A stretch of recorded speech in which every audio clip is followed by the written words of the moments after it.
Pause. Sa bahaging ito, inaanyayahan si Ginoong Answer Lee T. Pialago, mag-aaral na nagkamit ng may pinakamataas na karangalan para sa kanyang talumpati. Pasalubungan natin siya ng isang masigabong palakpakan.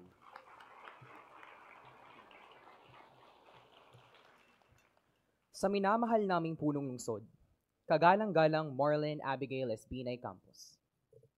Pangalawang punong lungsod, kagalang-galang Monique Lagdameo. Sa kinatawan ng unang distrito ng Makati, kagalang-galang Romulo Quedpeña Jr. Sa kinatawan ng ikalawang distrito ng Makati, kagalang-galang Luis Campos Jr. Sa mga miyembro ng sangguniang panglungsod, sa lupon ng mga rehente, sa mga gatnubay ng Universidad ng Makati sa ilalim ng pamunuan ni Pangulong Elixir C. Ramos. Sa pansangay na tagapanimahala ng sangay ng mga paaralan, Dibisyon ng Lungsod ng Makati, Binibining Maria Evelu Concepcion A. Agustin. At tagamasid ng pampublikong paaralan sa Dibisyon ng Lungsod ng Makati, Binibining Maria Sophie M. Berondo. Sa mahal naming dekano ng Kolehiyo ng Inobatibong Edukasyong Pangguro, Dr. Jason Bergano. Mga dekano at dekana ng iba't ibang kolehiyo at linangan ng Universidad ng Makati. Mga direktor at punong administrador ng iba't ibang tanggapan ng universidad. Sa aming butihing punong guro, Dr. Laarni Evelyn Santiago. Sa aming mga gurong tagapag-ugnay, masisipag na guro at administrador, mga minamahal na magulang, kapwa nagsipagtapos, isang maningning na umaga sa ating lahat. Aninipot, sa wikang Cebuano o mas kilala sa wikang Tagalog na alitaptap. Ayon sa mga siyentista, ang mga tao na nasa kasulukuyang panahon ay ang huling makakakita ng mga mumunting kumukutitap na alitaptap. Ngunit para sa akin, tayo'y sumisimbolo sa mumunting insektong ito. Ang bawat isa sa atin ay may daladalang pangarap. Minsan, may mahinang kinang. At minsan naman, may maningning na kinang. Anumang uri ng liwanag, hayaan natin mag-alab at patuloy na sumiklab ang nagniningning na ating mga pangarap. Ako po si Answer Lee Pialago, mula sa landas ng akademiko, humanidades at agham panlipunan. At ako'y isang alitaptap na may mahinang kinang. Hindi sumagi sa aking isipan na sa higit kumulang 1,300 na nagsipagtapos ngayong taon ay ako ang nanguna. Sa ating pinakamahinang kinang ay nakatago pala ang iba't iba nating kakayahang sumilakbo. Ay, kaya ko palang pumasok ng maaga kahit walang tulog. Ay, kaya ko palang pumasa ng quiz kahit walang review. Yes? Kaya pala naming makatapos ng research, pero hindi namin kayang i-cram ang RRL. Sa bawat kahinaan, lagi nating tatandaan. Tandaan natin. Sa huli ay may liwanag na nag-aantay sa bawat hirap at tagumpay. Amen? Ngayong araw ay inaani natin ang mga tagumpay na ito. Kaya bigyan natin ng masigabong palakpakan ng ating mga sarili. Pula para sa humanidades at agham panlipunan. Asul naman sa pagtutuos, negosyo at pamamahala. Luntian sa agham, teknolohiya, enhenyeriya at matematika. Lila para sa teknikal, bokasyonal at pangkabuhayan. Kahel para sa pampalakasan o sports. At rosas sa sining at disenyo. Mga kulay na sumasagisag sa kakayahan, abilidad at angking galing ng bawat isa. Magkakaiba man tayo ng landas, pero kapag ito'y pinagsama-sama, ay nagkakaroon ng isang matatag at makulay na komunidad. Happy Pride!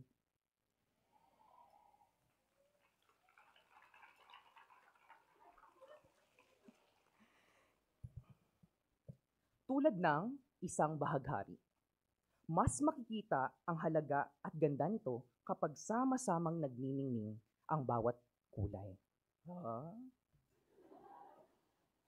Bago tayo tuluyang tumindig sa ating mga pangarap, balikan natin ang mga makukulay at magagandang alaala na binuo. Saksi ang 4 na sulok ng ating silid-aralan. Ito na. Naalala mo ba ang unang araw mo sa universidad? Yung unang pakiramdam na nagpakilala ka sa harap ng kaklase or kaklase. Pero tumingin ka ngayon sa paligid mo. Tingin. Yung dating bagong muka na naging kaibigan o kaibigan, at ngayon ay hindi mo na makikita araw-araw. Sana hindi ito ang ating multo. Minumulto na ako ng damdamin ko, Yeah. Kung ako ang tatanungin, ano ang paborito kong pista? Siyempre, pista, sanayon.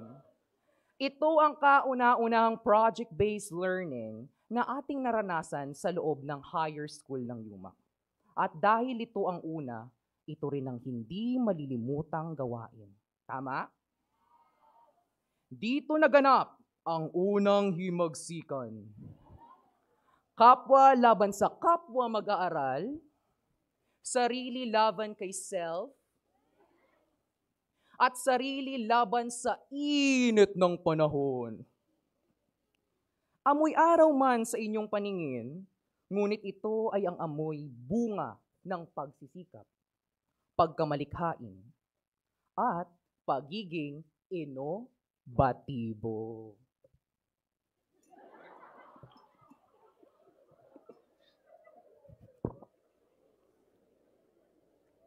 Nagkaroon man ng hindi pagkakaintindihan, tama? Pero mas nanaig pa rin ang puwersa ng pagmamahalan at kabutihan laban sa puwersa ng kadiliman at kasamaan. Kaya mas piliin natin ang pagtutulungan upang makapagbigay ng maganda at hindi malilimutang gawain. Pagkamalikain sa pagbuo ng ideya at pagiging kritikal sa pag-iisip. At pagbibigay ng makabuluhang solusyon. Naway baunin natin ang lahat ng aral at karanasan na humubog kung paano maging isang matatag na Pilipino. Palaban. Ganyan ko ilarawan ng mga mag-aaral ng higher school ng UMAC. Siguradong sariwa pa sa inyong mga alaala ang naganap na Site HSC Week ngayong taon. Tama? Baka sa mukha ng bawat manlalaro ang pusong naglalagablag at diwang uhaw na maging kampyon. Buong tapang na inilaban ang mga paliksahan. Sa buhay, darating ang panahon na tayo'y magiging dihado. Seryoso na to. Pero ang hindi pagsuko ang sagot sa bawat laban. Itaya natin ang kakayahan, gawing puhunan ang sipag at abilidad. Dahil ang hindi sumusuko ang tiyak na mananalo. Minsan, sa tunay na panalo ay hindi nakikita kung ikaw ang nagwagi, kundi kung sino ang tunay na natuto. Tapikin ang inyong katabi. Tapik. At sabihin, ikaw ang tunay na panalo. Friend, ikaw ang tunay na panalo, friend. Sa karanasang ito, malaki ang naging parte ng masisigasig na leader estudyante ng higher school ng UMAC. Palakpakan. Sa student government, sa mga organisasyong lokal, akademiko at di-akademiko. Taos-puso ang aming pasasalamat sa inyong tapat at walang sawang paglilingkod. Ramdam namin ang inyong presensya sa bawat programa at advokasya dahil kayo ang pintig ng aming komunidad. Kayo ang nagbigay espasyo para kami ay makibahagi. Muli, maraming salamat sa inyo. Sa laro ng buhay, marami tayong makikilala at makakadaupang palad. May mga kakampi, mga kalaban, sabay na lumalaban, sabay na umaabot ng pangarap, at sabay humihiyaw at sumisigaw ng suporta. Paano sigaw yun? Ha! Katulad na lang ng ating mga kaibigan na palaging nandyan upang gumabay at sumuporta sa bawat hamon ng buhay. Sa aking mga kaibigan, MJ, Gab, Leslie Grace Kabiling, Maki or Mariska Nolos, Keng, Carl, sa buong grade 12 04 Yums, at sa aking pinakamatalik na kaibigang si Raj. Madalas man tayong magkatunggali sa mga ideya at paniniwala, pero kayo ang aking kakampi. Tumingin ka sa paligid mo. Tingin! Sa mga nahanap mong kaibigan. Dahil sila ang iyong kakampi. Kaya bago matapos ang araw na ito, wag na wag mong kakalimutan, yakapin at pasalamatan dahil sila ang naging kasama mo sa paglalakbay na ito. Naunawaan? Sa dami ng hinabol na takdang aralin, tinapos na gawain, at tiniis na pagod at gutom sa senior high school. Minsan ay sapat na ang isang araw para magpahinga. Tama? Nandyan ang libreng lakbay-aral sa Gratch's Farm at Ayala Museum. Mga alaalang tumatatak sa ating isipan at masarap balik-balikan. Naranasan din natin ang mala Disney movie na Konbokasyon sa Dusit Tani na 5-star hotel.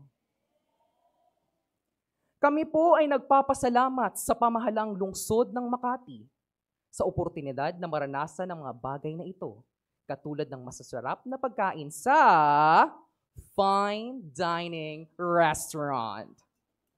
Sabi nga nila, taking a break is not being lazy. Okay lang huminga at magpahinga.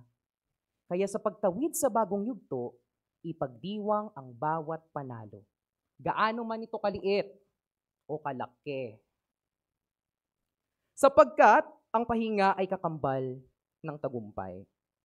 Sa susunod, mas piliin nating humintong sandali, huminga, at ngumiti sa gitna ng laban. Sa loob ng 2 taon, tayo ay hinubog ng masisigasig na guro ng higher school ng Yuma.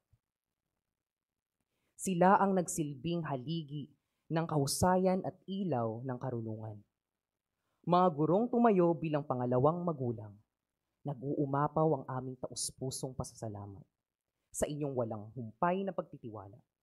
Hindi pa man namin lubos na ipakikita ang aming buong kahusayan, ay buong loob na kayong tumaya sa aming kakayahan. Sa ngalan ng lahat na nagsipagtapos, ipinapaabot ko ang lubos na pasasalamat sa ating mga guro. Kay Binibining Villamartin, Binibining Digas, Binibining Amon, Ginoong Cordero, Ginoong Ilisan, Ginoong Piñafiel Jr., yes! Yes! Ginoong Galzote, Ginoong Kaga, at sigit sa lahat, sa aming gurong tagapayo, Binibining Mary Jane de la Torre. Maraming salamat. Mga kapwa nagsipagtapos, ang kislap na ating daladala ay bunga ng liwanag na kanilang isinindi. Kaya bigyan ulit natin sila ng masigabong palakpakan. Sa lokal na pamahalaan ng Makati, taus-puso ang aming pasasalamat sa inyong patuloy na suporta upang iangat ang antas ng kalidad ng edukasyon. Dama natin, tama? Ang nag-uumapaw na pagpapahalaga mula ulo hanggang paa. Saksi kami sa dekalidad at epektibong serbisyo na mayroon sa ating lungsod. At sa Universidad ng Makati, salamat sa pagbibigay ng ligtas, maayos at makabagong pasilidad na naging lunduyan ng aming pagkatuto. Kayo ay isa sa mga instrumento kung bakit naging posible ang aming mga pangarap. Ang bawat pasok at paglabas ng paaralan ay may kalakip na utang na loob sa inyo. Habang tayo ay abala sa pag-aaral, sa modules, deadlines, at pangarap, hindi natin namamalayan na unti-unti na palang kumukulubot ang kanilang balat. Na ang dati nilang itim na buhok, ngayon ay napapalitan na ng puti. Tahimik lang silang nagbabantay sa likod ng bawat tagumpay. Hindi humihingi ng anumang kapalit, basta't makita tayong nagpupursige. Sa lahat ng mga magulang sa bulwagang ito, kay Mama at Papa, salamat sa wagas na pagmamahal at walang kapantay na sakripisyo. Ma, Pa, nagsumikap akong mag-aral para sa inyo. Alam ko na ang bawat galit o sita, umiyak pa. Sa aking mga kamalian ay bunga lamang ng inyong malalim na pagmamahal. Kasi wala namang magulang na gustong mapasama ang kanilang anak. Mama, umiyak ako te. Mama, Papa, hindi ko man po madalas maipakita o maiparamdam na mahal ko kayo. Sana ngayong araw ay maramdaman nyo na ang medalyang ito ay bunga ng pagmamahal ko sa inyo.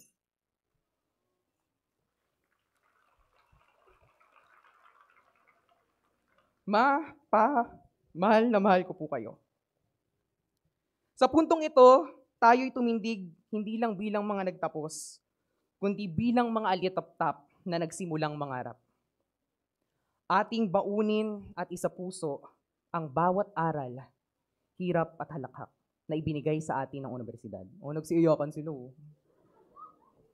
Sa magigiting na guro at psikolohista sa hinaharap, naway maging guro at psikolohista kayo na marunong makinig at umunawa. Sa mga susunod na abogado, naway kayo ang maging boses ng mga pinatahimik ng hindi pagkapantay-pantay na hustisya. Sa mga susunod na siyentista, inhenyero, at mga manggagawa sa larangan ng medisina, kayo yon HCP. Naway kayo ang maging susi sa pagtuklas ng makabago at inobatibong imbensyon. Sa mga nais maging accountant at entrepreneur, naway inyong taglayin ang pagiging tapat at totoo sa pamamahala ng salapi at negosyo. Sa mga programmer at magbibigay serbisyong teknikal bukasyonal, naway kayo ang maghatid ng serbisyong maaasahan at makatao. Sa mga artista ng bayan, naway kayo ang maging daluyan ng masining at malikhaing pagdikha ng mga natatanging obra. Sa mga susunod na atleta ng bayan, naway kayo ang maging lakas ng atletang Pilipino. Sa inyo manggagaling ang susunod na ginto ng Pilipinas. Saan man tayo liparin ng tadhana, iisa lang ang ating hangarin, ang guminhawa ang antas ng pamumuhay. Maraming daan ang ating tatahakin at hindi magiging madali ang paglalakbay. Maaring lumipat-lipat tayo ng mga kurso sa buhay. Maaring mabagal man ang paglipad, ngunit tiyak ang pag-usad. Maaring Matayog ang lipad at siguradong mamamayagpag. May mga tatangayin ng malakas na hangin, ngunit huwag tayong padadaig. Ang ilan ay makakaranas masiraan ng pakpak, ngunit hindi ito ang hudyat ng paghinto sa paglipad. Bagkus, ito'y magsisilbing paalala upang magpatuloy. Tayo ang mga alitaptap ng makabagong henerasyon. Tayo ang simula. Muli, ako po si Answer Lee Pialago mula sa Humanidades at Agham Panlipunan sa ilalim ng akademikong landas ng Universidad ng Makati. Tayo'y tumindig, magningning at magsilbing liwanag sa dilim sa ang mangdako dalhin. Maraming salamat.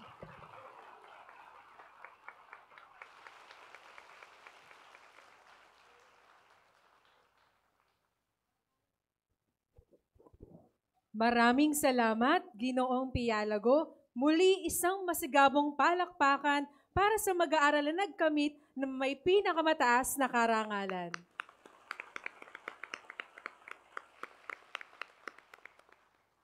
Tunay ngang inspirasyon ng kanyang mga salita. Aninipot, salitang Cebuano, nang ibig sabihin ay alitap-tap.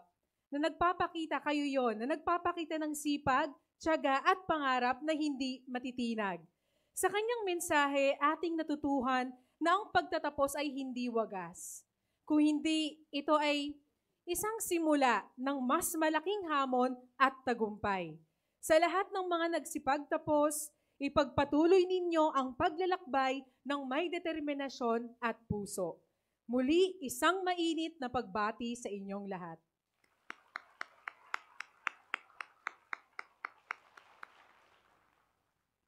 Mga kagalang